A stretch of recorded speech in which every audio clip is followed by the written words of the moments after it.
Pak, sudah, Pak. Bisa ya. 535460 ya. 535460. 535460.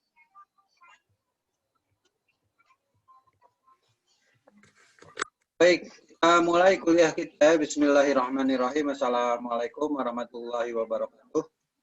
Waalaikumsalam warahmatullahi wabarakatuh. Selamat malam, salam sejahtera bagi kita semua. Alhamdulillah pada kesempatan ini kita bisa kuliah kembali secara online melalui Zoom. Saya dari rumah, mungkin Anda dari rumah juga, atau mungkin masih ada yang juga di kantor ya. Nah, ini kan kelas karyawan. Hari ini bahasan kita tentang game. Setelah kita mempelajari di minggu sebelumnya terkait dengan algoritma pencarian ya. Nah, jadi yang pernah tersampaikan sebelumnya bahwa algoritma pencarian itu proses di mana kita mencari sesuatu dari memori internal komputer yang menjadi tempat untuk melakukan proses pencarian tersebut. Jadi ada tugas tertentu yang dilakukan oleh komputer bahwa ada pemindahan data dari secondary memory ke dalam memori utama komputer gitu ya. Nah, dalam proses memindahkan ke memori komputer itu dibentuk dalam satu bentuk struktur data yang dinamakan dengan struktur pohon gitu ya.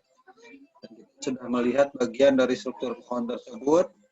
Nah, berikutnya ada aturan yang dibentuk dari struktur pohon tersebut.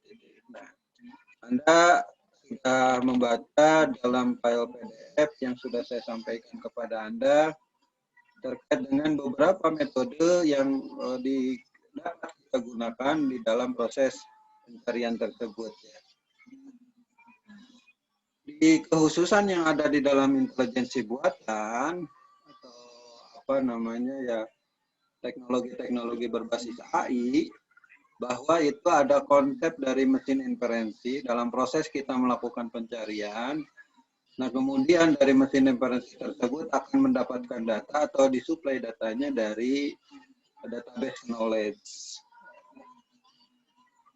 Database knowledge gitu ya, dalam bentuk deduktif database.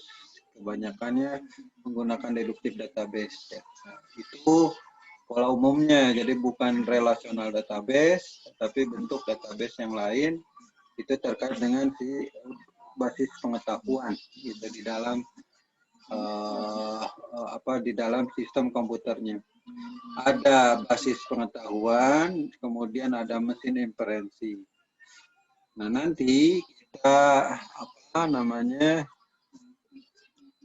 ini ada yang masuk lagi ya. Nanti kita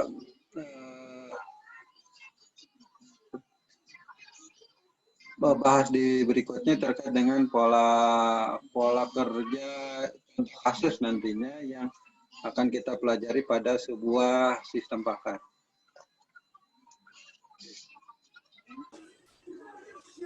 Silakan kalau ada pertanyaan jika sebelumnya yang sudah Anda pelajari di algoritma pencarian ya. Mungkin ada yang perlu didiskusikan sebelum kita masuk ke materi di game playing. Silakan.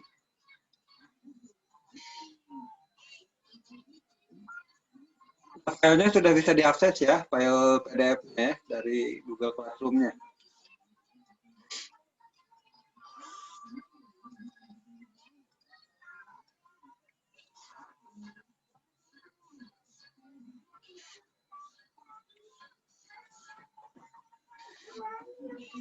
Nah, kalau tidak ada yang perlu kita diskusikan, kita masuk ke materi kita terkait dengan game playing tadi. Nah, di dalam slide pertama, ada hal yang perlu kita bahas sebelumnya, mengapa mempelajari game. Gitu ya. Nah, pada saat komputer itu ditemukan, sudah ada gamenya juga. Gitu ya. Sudah ada. Jadi pada pada saat saya juga menggunakan komputer pada zaman menggunakan operating system DOS, itu permainan gamenya juga lebih banyak dari tool pemrogramannya. Zaman itu juga saya masih menggunakan disket, satu disket bisa penuh untuk beberapa game. Zaman itu kuliah dengan menggunakan Pascal gitu ya, bahasa pemrograman Pascal. Nah, gamenya lebih banyak dari itu, gitu, dari program Pascal yang sudah dibuat. Ya. Gamenya rata-rata waktu itu adalah karakter user interface, gitu, karakter gitu. Ya, kalau bagus-bagusnya sih Mario Bros itu bagus-bagusnya setelah Windows itu ya. Sebelumnya lebih banyak lagi, cuman memang gamenya lebih banyak menantangnya waktu itu karena banyak hal yang bisa misalkan game yang terkait dengan bidang matematis itu ya, cara melakukan proses perhitungan lengkungan dan sebagainya gitu. Intinya menariknya seperti itu. Jadi game itu ada hal yang menarik, menyenangkan bagi penggunanya. Tidak pernah ada orang yang merasa bosan rasanya dengan game. Pasti akan selalu teringat, tertantang terus dengan permainan game tersebut. Memang game itu desainnya untuk seperti itu, supaya lebih menyenangkan. Gitu ya. Sampai saat ini pun bahwa Anda, misalkan seorang mahasiswa informatika, itu juga pasti lebih menyenangi game daripada menyenangi teknik pemrograman. Menggunakan PHP misalkan atau menggunakan Microsoft Studio gitu ya, pada saat membuat program ataupun bahkan membuat program dengan menggunakan robotik gitu ya, itu juga lebih menyenangkan kita bermain games gitu. Nah, cuman problemnya bahwa pada saat kita sudah mempelajari dan menggunakan game dengan baik gitu ya, tetapi tidak terimplementasi pada pola kita membangun sistem yang kita inginkan di dalam sebuah sistem informasi. Dalam membuat game gitu kan ya, dalam menjalankan game Anda disajikan interface yang sangat mudah digunakan. Pada saat Anda menjalankan sebuah game, mudah sekali digunakan. Bukan hanya kita yang orang dewasa yang bisa menggunakan, tapi juga anak kecil yang masih balita juga bisa menggunakan itu. Gitu ya. Itu user interface sangat bagus. Ya. Nah, beda dengan aplikasi yang kita pelajari, yang kita bangun, yang kita buat. Kadang-kadang menyusahkan usernya. Itu yang perlu kita pelajari dari model user interface yang ada di dalam game. Jadi yang pertama menyenangkan, yang kedua adalah kriteria menang dan kalahnya sangat-sangat jelas. Itu adalah sebuah permainan dan sebuah permainan yang pasti ada ujungnya antara menang dan kalah. Menang kalahnya bisa antara kita dengan komputer, bisa kita dengan lawan main kita, ataupun dengan banyak hal. Tapi pada ujung akhirnya ada yang dikatakan menang dan ada yang dikatakan kalah. Game yang sekarang, saya tidak banyak lagi menjalankan game untuk masa-masa sekarang ini, jadi sudah sangat ketinggalan zaman dengan game yang sekarang ini. Nah, cuman yang kalau saya baca-baca, saya lihat-lihat dan amati bahwa untuk game yang sekarang itu konsep machine learning-nya, konsep machine learning-nya itu sudah jalan dengan baik.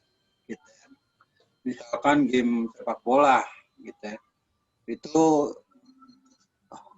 ada pola pembelajaran yang dilakukan di dalam sana sehingga mereka bisa bermain game secara otomatis dilakukan oleh sistemnya tersebut, gitu ya. Itu juga ada game sepak bola ya, kemudian ada game basket, ada game taktik dalam berperang, kemudian taktik taktik dalam apa balapan ya F1 atau juga motor GP gitu ya. Ya prinsipnya adalah machine learning-nya sudah jalan di dalam bagian itu dapat mempelajari berbagai masalah. Nah, sebenarnya masalahnya sudah diprediksi dari awal, nah tinggal nanti mendapatkan tambahan-tambahan pengetahuan yang ada. Nah, tambahan pengetahuan itulah didapat dari proses machine learning. Sebelumnya sih harusnya sudah punya pola menyelesaikan masalah, tapi kemudian masalah berkembang, nah harusnya dengan konsep machine learning dari masalah berkembang itu si aplikasinya, kita sebut aplikasinya itu juga bisa menyesuaikan dengan problem masalah yang ada. Jadi jangan sampai software Assalamualaikum. AI-nya tersebut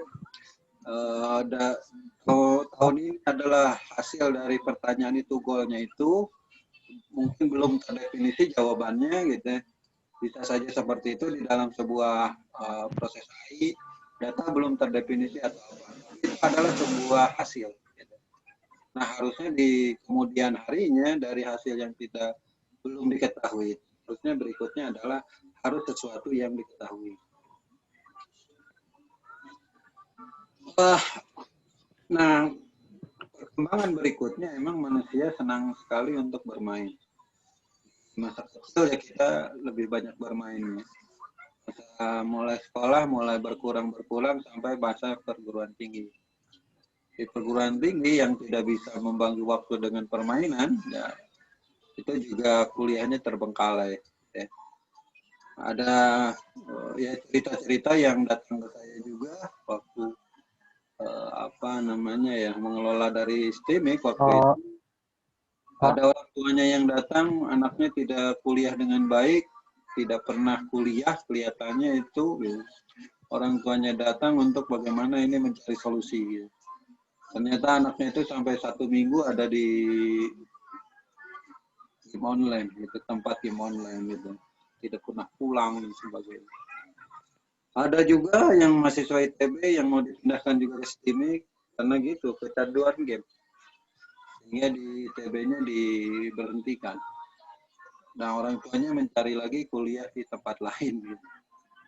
Harus selesai gitu kan, tidak selesai di ITB dan alhamdulillah bisa menyelesaikan di STIMIK Bandung. Akhirnya jadi alma mater kita, STIMIK Bandung.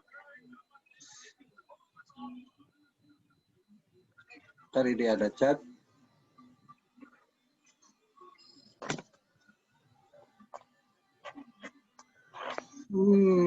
Berapa nih pin 535460 535460.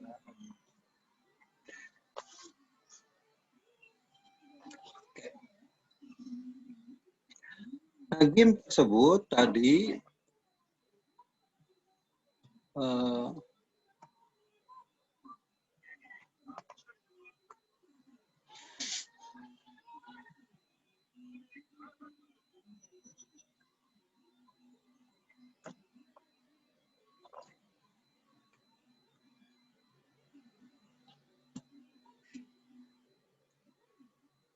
membutuhkan memori yang cukup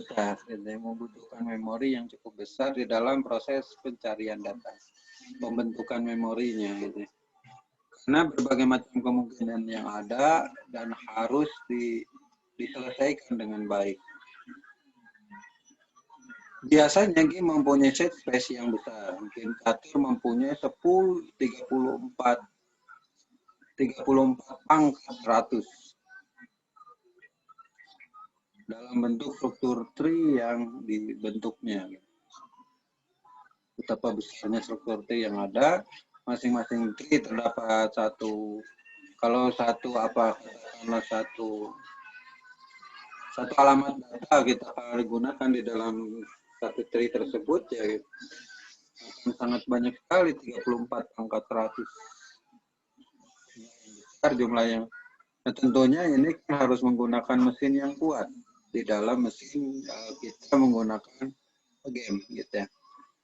Nah, ini juga yang menjadi persoalan bagi kita di dalam proses kita membuat sebuah aplikasi game gitu, bahwa kebutuhan memori untuk komputer game itu sangat besar.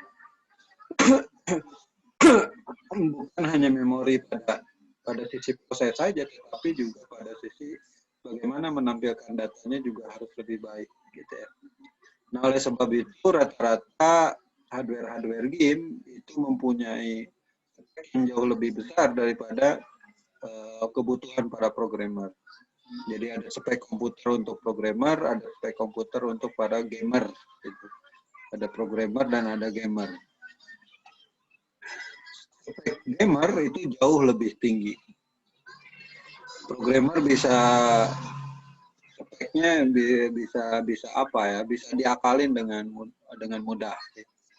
Ya kalau misalkan memorinya tidak cukup, kita bagi dengan beberapa hal. Biasanya gitu, caranya yang lain gitu ya. Ya kalau gamer ya tidak bisa dilakukan seperti itu karena ya tuntutan dari apa namanya dari hardware yang diinginkannya. Nah, oleh sebab itu game-game yang sudah dedicated di dalam sebuah mesin, katakanlah zaman dulu Nintendo, PS dan sebagainya. Nah, mesin-mesinnya itu sudah khusus. Gitu. Hanya mereka membutuhkan output TV saja, tetapi secara apa kotak permainannya, Xbox-nya, gitu ya, itu sudah berisikan berbagai macam alat di dalamnya yang mempunyai spesifikasi yang sangat tinggi. Sehingga kalau kita lihat di dalam mesin-mesin games gitu ya, jadi kapasitas komputernya pasti jauh lebih tinggi dari yang kita punya. Mungkin kalau bisa dikatakan ya bisa skala server menengah ke bawah gitu ya. Nah, emang tadi itu menjadi mahal hardware yang digunakan untuk game tersebut.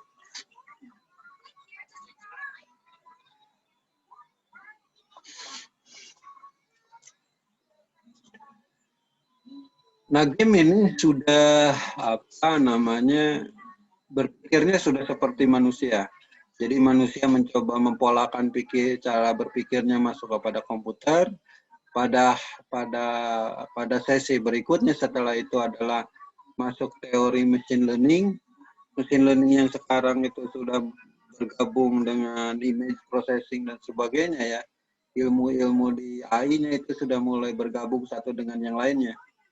Sudah bisa ngomong, yang ada tugas di robot humanoid misalkan, jadi Anda sudah bisa melihat itu robot humanoid itu sudah seperti halnya berperilaku seperti manusia.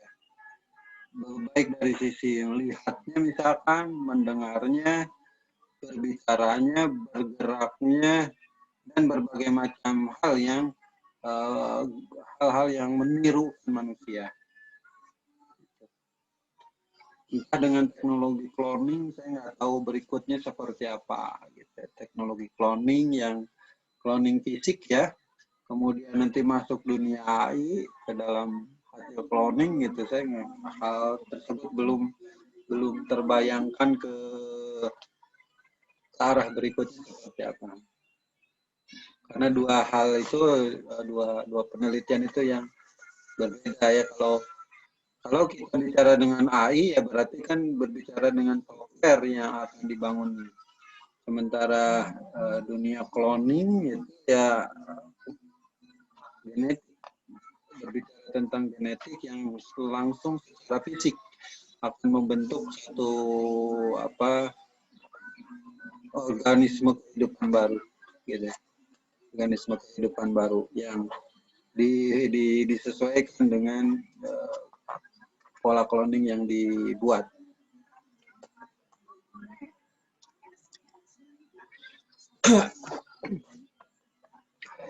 Yang sering saya ceritakan Deep Blue ya, Deep Blue, komputer Deep Blue yang mampu bermain catur. Kemudian adalah juga Go ya, komputer player yang sangat tangguh. Kemudian Braid, komputer player yang mempunyai level expert level di dalam permainan kartu lah kalau di kita itu.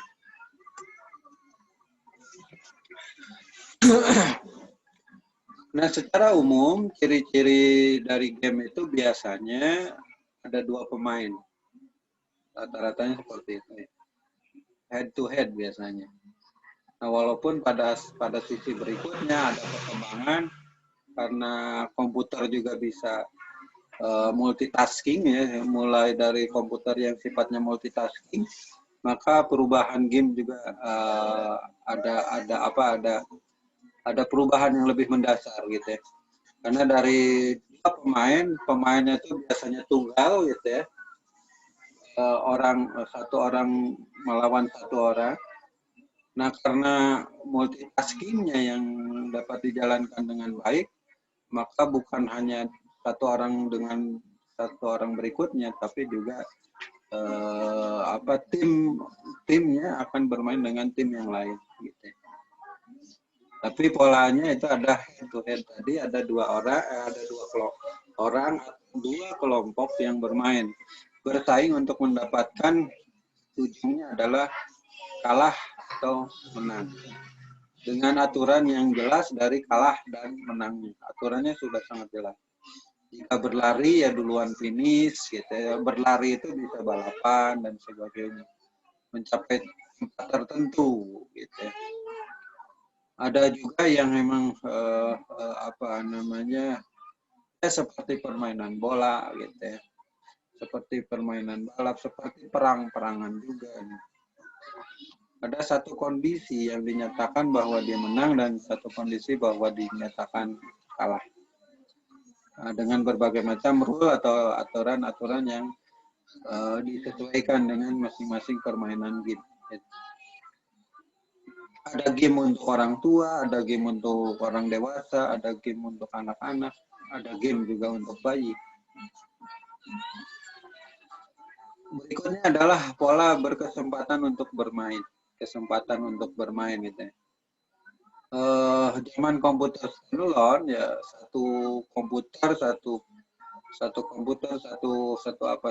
keyboard, satu mouse itu ya bergantian bermainnya. Tetapi untuk saat ini itu sudah tidak masalah, itu kita bisa menggunakan jalur network.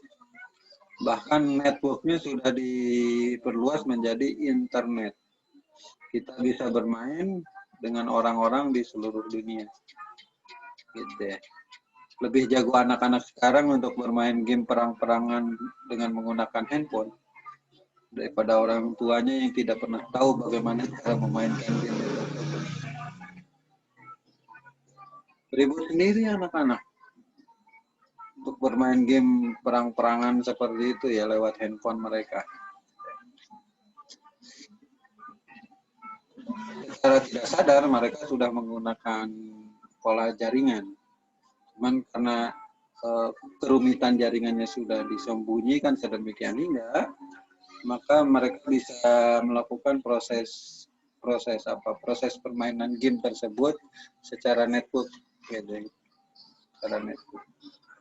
Langsung gitu. Itu pengaruh dari interface.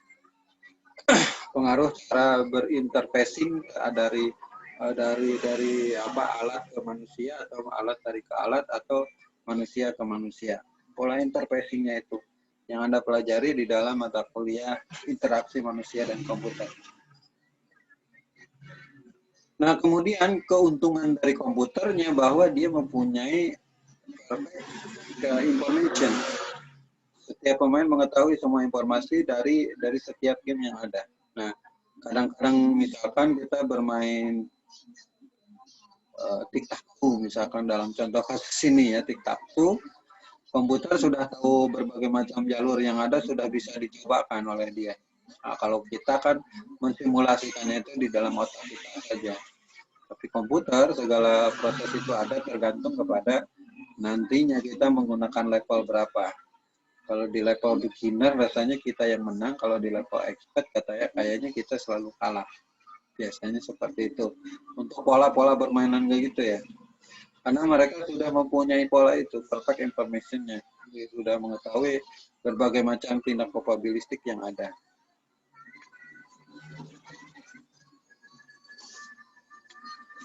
Nah, kalau sekarang pembagian game sudah tidak bisa kelihatannya ini variannya banyak sekali dan bisa berinteraksi dengan berbagai macam ilmu yang lain, pola kerja yang lain dan sebagainya gitu. Dan teknologinya pun ya misalkan dengan PowerPoint juga kita sudah bisa membuat game tertentu. Gitu. Jadi ya model tadi ya PowerPoint, kemudian yang ada di Google juga rasanya bisa dilakukan seperti itu. Interface-nya juga macam-macam gitu ya. Yang Anda bayangkan misalkan game yang dikeluarkan Shopee, marketplace Shopee gitu ya, bahwa bermain joget gitu dengan banyak gerakan yang didapat gitu, menghasilkan sebuah nilai poin gitu. Interface-nya hanya menggerakkan handphonenya. Nah, Anda sebagai programmer apakah kebayang membuat program seperti itu? Inputnya adalah gerakan dari handphone yang digerakkan secara acak dengan tangan kita gitu, dikocok lah, seolah-olah dikocok-kocok gitu, dan akhirnya menghasilkan sebuah nilai sambil berjoget-joget gitu ya. Itu kan gamenya model seperti itu. Hasilnya ada sebuah nilai dan ada yang tertinggi dan ada yang terendah. Ada yang dinyatakan menang dan dinyatakan banyak yang kalah. Yang menang lebih sedikit. Di dalam pola permainan tadi yang kita lihat di rule awalnya kita punya dari ciri umum yang kita punya tadi, ada 2 pemain dan sebagainya. Jadi cara bermain game di dalam bagian sini adalah bagaimana kita mempertimbangkan segala kemungkinan jalan yang ada gitu ya. Anda bermain catur mempunyai awalnya itu bisa bermacam-macam langkah yang kita bisa lakukan di dalam proses permainan catur. Bisa pionnya dulu di depan, bisa kudanya dulu dikeluarkan, dan sebagainya. Bisa 1 langkah, bisa 2 langkah, bisa maximize dari langkah yang dijalankannya gitu ya. Nah, kemungkinan itu semakin dari kemungkinan yang paling besar tadi sampai mengelucut kepada kemungkinan yang paling kecil. Kalau Anda pemain catur ya, merasakan itu. Kalau Anda juga sering menggunakan permainan kartu ya juga kan seperti itu gitu. Jadi kemungkinan dari kemungkinan paling besar sampai kepada kemungkinan paling kecil di akhir-akhirnya. Sehingga itu misalkan kalau permainan kartu misalkan dari 4 orang katakanlah hanya ujungnya jadi 2 orang dan pada akhirnya ada 1 orang yang. Nah, prinsip berikutnya adalah memberikan nilai kepada setiap kemungkinan tersebut. Jadi nanti di dalam prosesnya tersebut ada nilainya ini masih probabilitasnya, pada prinsipnya adalah kemungkinan besarnya masuk atau tidak, jalan atau tidak dan sebagainya gitu ya. Yang di search algoritma tadi bahwa luasan dari proses pada deep research itu kan proses di mana kita memberikan nilai-nilai ini, bagian-bagiannya gitu kan, memberikan nilai kemungkinan apa yang bisa terjadi. Dari kemungkinan itu bisa dikerucutkan apakah ini masih kemungkinannya besar atau tidak. Nah, kalau misalkan kemungkinannya kita abaikan dan lagi struktur dari tree yang ada. Sehingga kita memikirkan dari kemungkinan-kemungkinan yang besar pada langkah tersebut. Nah, berikutnya ambil keputusan di dalam game tersebut.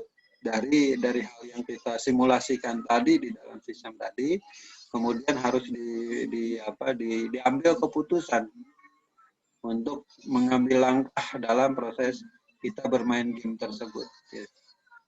Bermain game tersebut.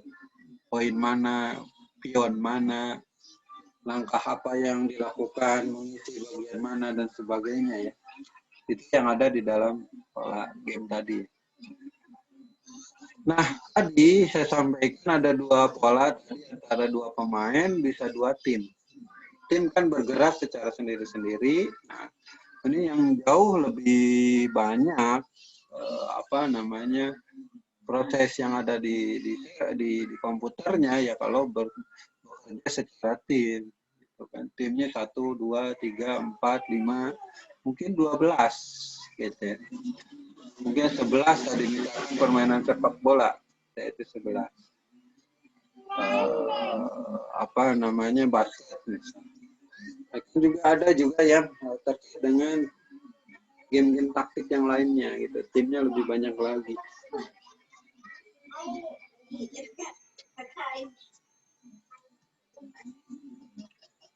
Berikutnya tunggu giliran dan pada akhirnya nanti ada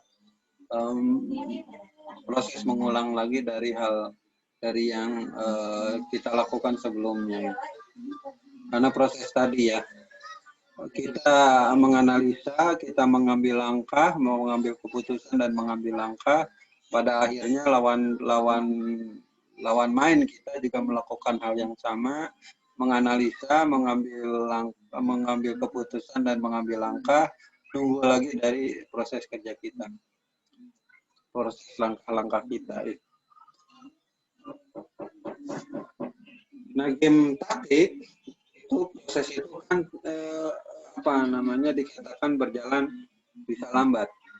Tetapi game sepertinya yang berkecepatan tinggi kayak pertarungan, peperangan dan sebagainya gitu ya.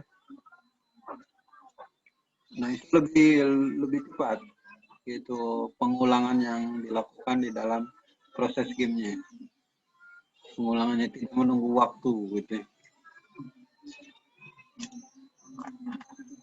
Nah, berikutnya yang menjadi problem itu adalah bot and set-nya, kemudian buatlah neckbot legal dan lakukan evaluasi pada posisi. Gitu. Itulah yang menjadi dasar bagaimana sebuah pola permainan game itu bisa dibagi menjadi beberapa level. Karena pada sisi nanti membangun botnya tadi gitu ya.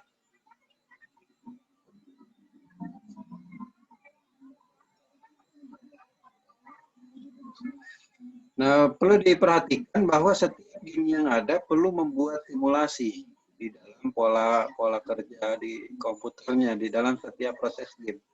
Itu dinamakan dengan bot dan setnya gitu ya. Untuk mengambil langkah tadi, mensimulasikan dulu pekerjaan yang dilakukan.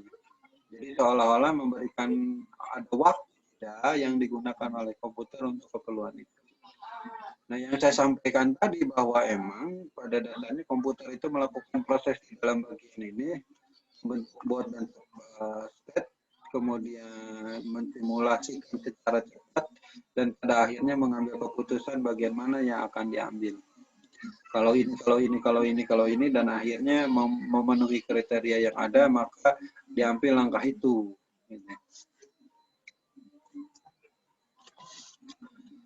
Nah, rumus matematikanya sudah ada untuk bagian itu. Bagaimana kita melihat langkah yang bisa kita ambil dengan satu probabilitas tertentu, gitu ya. Dengan dinamakan dengan evaluation function. Static evaluation digunakan untuk mengevaluasi nilai posisi yang baik. Poin kedua adalah zero sum assumption. Membolehkan untuk menggunakan single evaluation untuk mendeskripsikan nilai posisi. Ada fungsi n lebih besar dari 0, ada fungsi n lebih kecil dari 0. Nah, tinggal nanti nambahkan nilai infinity-nya, hasilnya plus atau hasilnya min. Dalam posisi yang kita evaluasi tadi. Nah, jadi program komputer harus bisa tahu seseorang itu menang atau seseorang itu kalah dengan kondisi yang ada di dalam yang sudah didefinisikan. Menang kalahnya itu seperti apa, menangnya seperti apa, atau kalahnya seperti apa. Misalkan yang mudah, misalkan waktunya sudah habis. Lebih mudah itu kita mendefinisikan menang dan kalahnya. Sebelum tapi waktu sudah habis. Nah, maka itu bisa dibentuk evaluasinya seperti itu. Fungsi evaluasi. Contoh evaluation function di dalam game tic-tac-toe. Fungsi N itu tic-tac-toe-nya dibikin matrik 3. Matrik 3 gitu. Di mana ada 3 kolom dan ada 3 baris yang akan dibentuk secara diagonal. Cara fungsinya bahwa fungsi N, win, dan sebagainya, jumlah poin yang dibidak putih dan jumlah poin yang dibidak hitam. Nah, untuk kasus Deep Blue, ini menurut apa teorinya tadi itu, Deep Blue mempunyai lebih dari 8.000 feature untuk evaluation function. 8.000 feature. Evaluation function-nya tic-tac-toe hanya beberapa itu karena kolomnya 3x3. Nah, si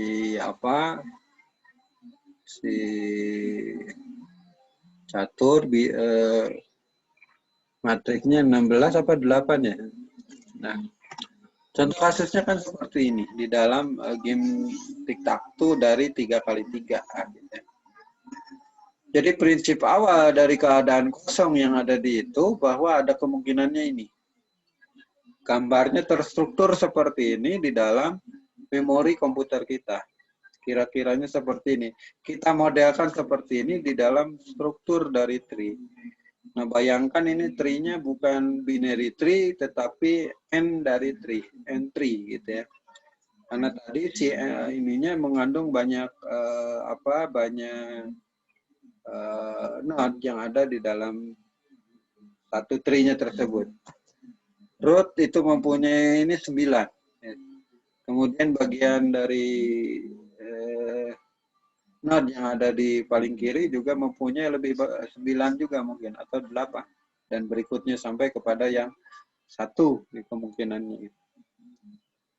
Nah, kalau kebayang dari bagian sini, gitu ya, komputer kan sudah bisa memprediksi dari awal setiap langkah yang dijalankan oleh komputer. Gitu. Setiap langkah yang dijalankan oleh lawannya, manusia katakanlah ya. Setiap manusia menjalankan satu permainan di dalam bagian sini, orang misalkan lawan komputer, orang mengambil titik tengah dikasih X, maka akan membentuk kemungkinannya yang ini nih, kemungkinannya yang ini. Kalau lawan kita mengisi yang ini, yang pojok kanan atas, pojok kiri atas. Nah, maka kemungkinannya ini nih. Kita harus di mana nih yang paling bagus? Apakah di sebelahnya, apakah di sebelah sini, dan berikutnya. Ini kita belum bikin bobot di dalam bagian sini. Belum bikin bobot dari garis yang kita bikin tadi. Tetapi jalur kemungkinannya ya sudah seperti ini. Ini dari 9 kemungkinan yang ada kita gambarkan dalam bentuk yang rigid seperti ini. Bagaimana kalau ratusan, puluhan, ribuan, jutaan kemungkinan yang ada. Tadi si Deep Blue itu 34 pangkat 100 kemungkinannya yang dibentuknya dari node komputer yang dibikinnya. Nah, dari node komputer tadi yang dibikin itu harus ditelusuri dengan baik. Nah, sehingga prosesnya akan menghasilkan suatu langkah yang baik di dalam gamenya tersebut.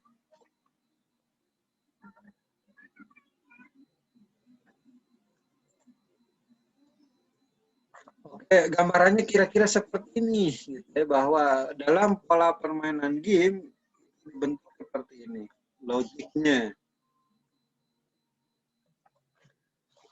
Nah, game yang pertama diciptakan ini dengan pola perhitungannya dengan menggunakan Minimax sesuai dengan penemuan dari John von Neumann ya, penemu komputer juga von Neumann itu. prinsipnya adalah bagaimana memaksimalkan posisi pemain dan meminimalkan posisi lawan. Maksimal itu berarti maksimal untuk mencapai kemenangan. Minimum adalah probabilitas terhadap kekalahan, menyudutkan. Jadi advantage ada di pemain, di diri kita. Ya.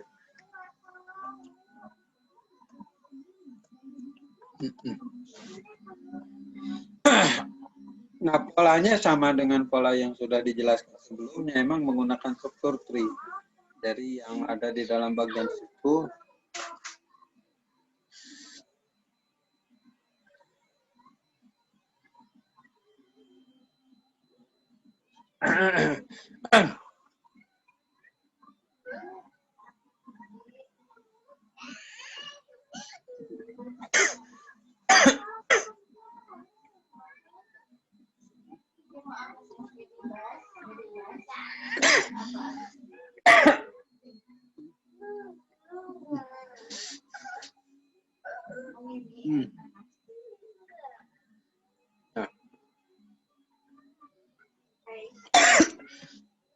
Ada bentar ini kena kelak. Contoh game min ya. Dengan menggunakan pola game min, kita contohkan yang tadi, kemungkinannya seperti apa? Diawali dengan menggunakan serangkaian batang. Setiap pemain harus memecah serangkaian batang menjadi 2 kumpulan, di mana jumlah batang di setiap kumpulan tidak boleh sama dan tidak boleh kosong. Tidak boleh sama dan tidak boleh kosong. Gitu. Di kumpulan batangnya misalkan ini ada 9 batang yang harus dipecah menjadi 2 tadi ya. Dan setiap kumpulan tidak boleh ada yang sama.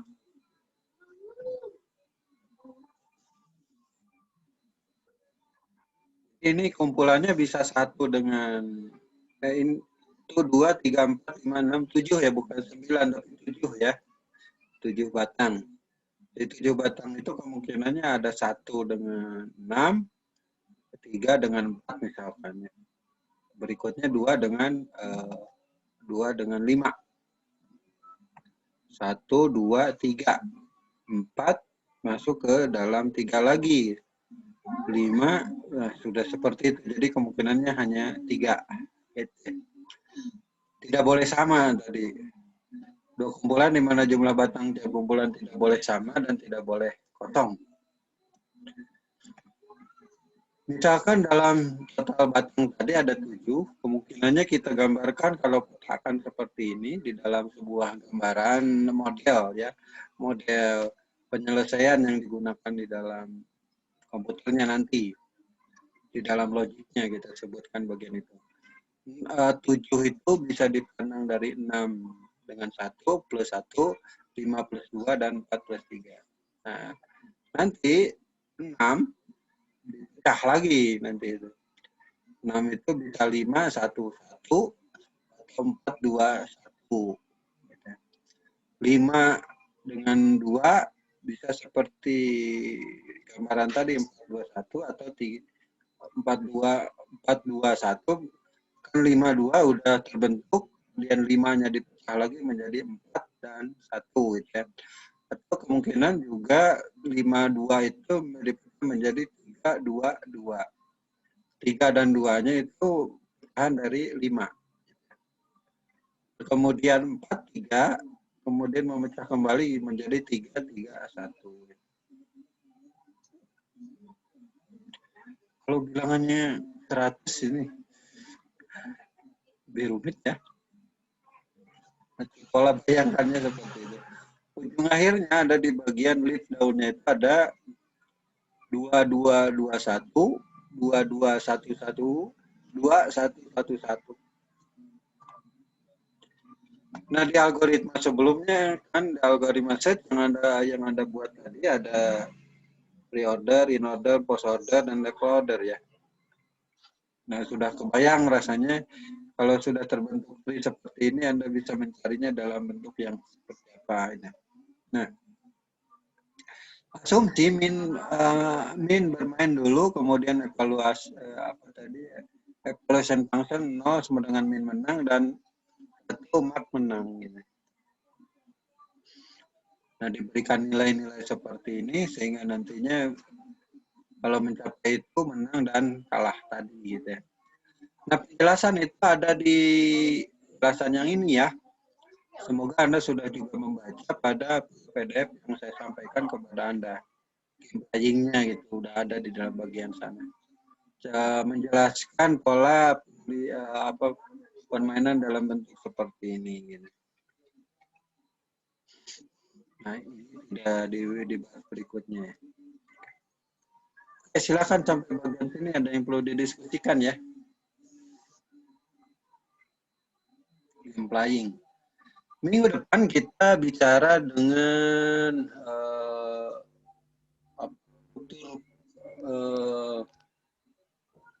bukan struktur namanya cabang-cabang ya. Cabang-cabang pengetahuan AI yang ilmunya sudah matur gitu. Minggu depan mungkin kita bicara tentang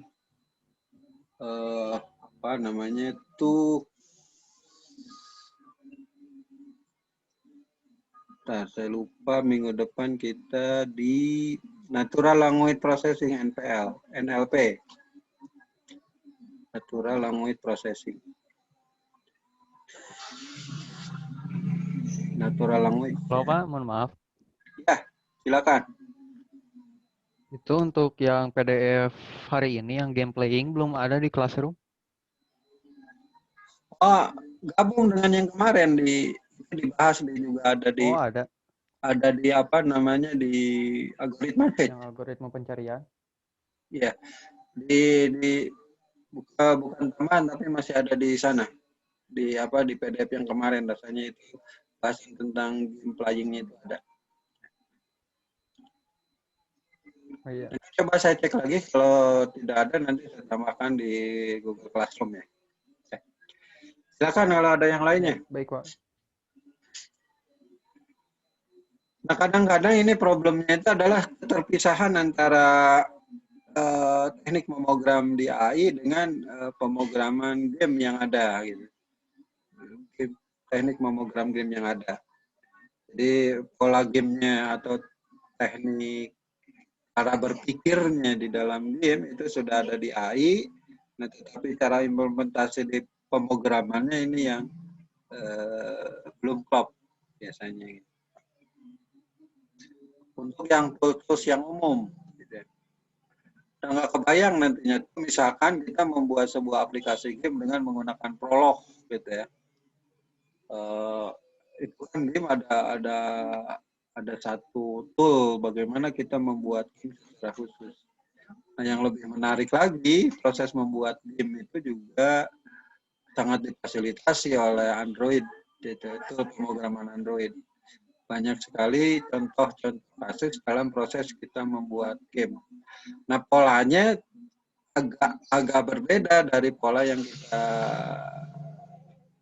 pelajari dari AI-nya, tapi proses kerjanya mirip dengan pola yang kita pelajari hari ini gitu.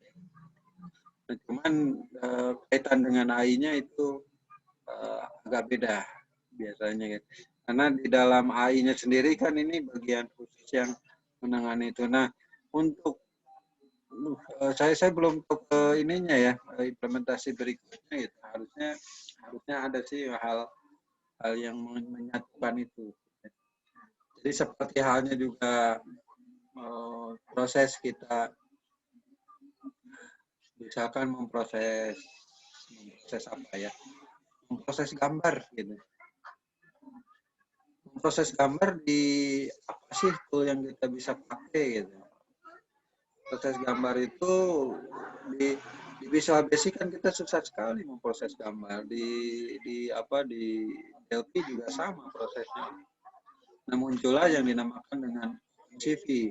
Yang dengan OpenCV kita mudahkan untuk berbagai macam hal tadi gitu. Nah, sama halnya juga dengan konsep-konsep AI yang sekarang juga muncul gitu ya. Jadi masuk ke dalam library nantinya yang ada di dalam setiap pemrograman yang kita gunakan. Nanti kita saya mempelajari berikutnya di setelah UTS lah. Setelah UTS kita terkait dengan machine learning ya. Nah, machine learning yang nanti kita coba kerjakan dengan menggunakan Python gitu ya. Dengan tool Python. Pemrograman Python dengan memanfaatkan dengan konsep machine learning. Nah, machine learning akan ada di wilayahnya intelijensi buatan. Si Python-nya bisa digunakan untuk multi-purpose application yang ada. Sama juga di Java juga sama seperti itu, ada library-nya yang kita bisa impor library tersebut untuk masuk ke dalam Java. Nah, pola kerja yang sekarang berjalan kira-kiranya seperti itu. Ada library yang diimporkan, ada plugin yang bisa dimasukkan untuk menjadi satu kesatuan di dalam teknis pemrograman nanti yang kita buat.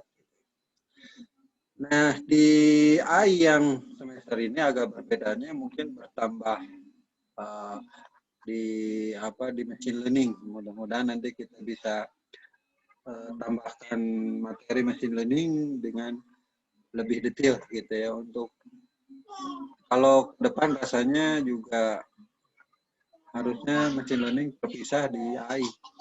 Mungkin ada mata kuliah khusus yang terkait dengan machine learning. Silahkan kalau ada yang perlu didiskusikan sampai bagian sini ya.